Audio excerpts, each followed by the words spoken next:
안녕하세요. 주권 선교사 방송입니다. 주권 선교사 방송은 철저한 신앙, 소명을 따르는 신앙을 전합니다.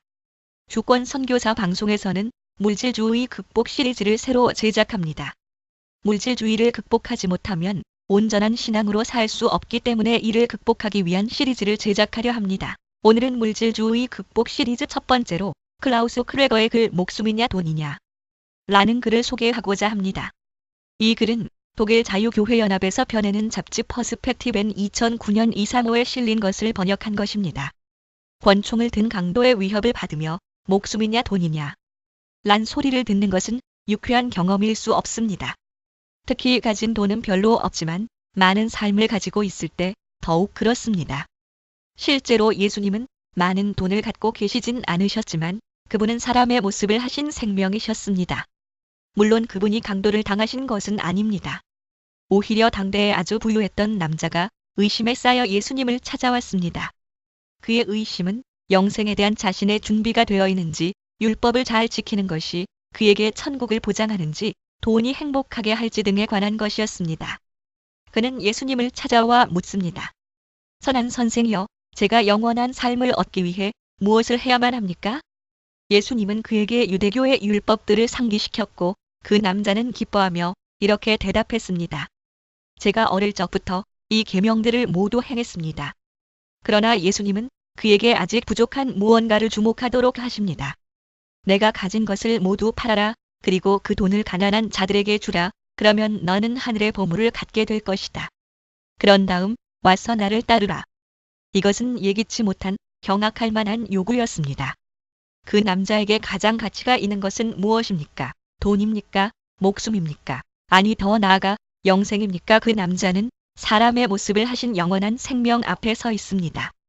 그가 그 생명이신 분을 향할까요? 아니면 다시 그분에게서 돌아설까요? 예수님은 그에게 만몬과의 연합을 깰 것을, 해약을 통보할 것을 촉구하십니다.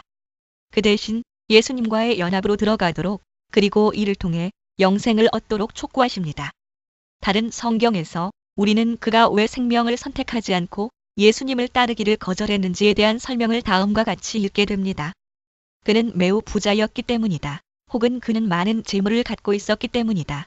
혹은 그는 재산이 많았다. 이것은 맞습니다. 그러나 이를 넘어 분명한 것은 그가 많은 재물을 갖고 있었을 뿐 아니라 많은 재물 또한 그를 갖고 있었다는 것입니다. 그의 재산이 그를 지배했습니다.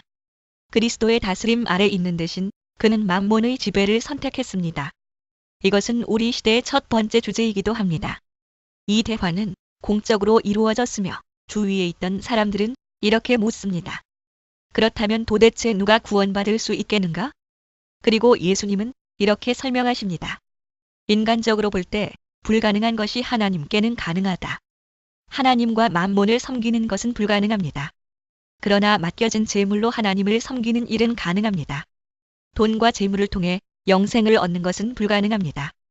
영생에 도달하는 유일한 가능성은 예수님의 피를 의지하는 것입니다. 부자가 모든 것을 가난한 자들에게 주는 것과 같은 일이 가능할까요?